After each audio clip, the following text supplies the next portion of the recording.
I want to move to another big story that we're following today. A new federal complaint says migrants are being separated from their relatives after coming to the San Diego border. It comes on the heels of the government settling a class action lawsuit over the separation of migrant children from their parents during the Trump administration.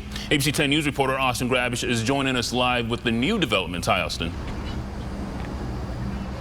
Good evening, Wale. There is a fresh group of migrants here. They've come from Colombia and are waiting for Border Patrol to pick them up tonight. Now, once this group of migrants is taken into custody, they may be separated, even if they're related. That's what this federal complaint filed with Homeland Security alleges.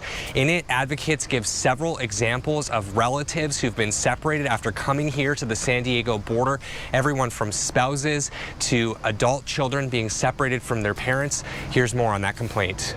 Tonight, advocates for migrants are calling on Washington to stop the separation of families at our border. A newly filed federal complaint alleges that since September, there have been more than 1,000 instances of migrant family separations in San Diego County. We've had a number of really heart-wrenching cases. Advocates like Megan Zavala say part of the problem is that migrants are being released from custody at different times. Once they actually arrive to the streets of San Diego, at that point, their first question is, where is so-and-so that I was traveling with, and when will I get to see them? Zavala works for the El Otro Lado nonprofit. It's been tracking migrant family separations and filed the federal complaint along with the ACLU, Jewish Family Service of San Diego, and the UCLA Center for Immigration Law. Advocates say more than a third of the migrant separations they're seeing are with married couples.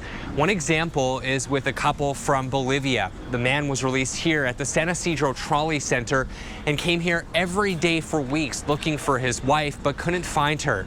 It turns out she was in Texas in ICE custody and had been transferred without him even knowing. A spokesperson for the Department of Homeland Security told me that keeping families together is a priority, but due to legal restrictions or operational considerations, there are instances where family units will not be processed or detained together. In cases where families are separated after processing and we become aware of the issue, we take steps to bring family members back together.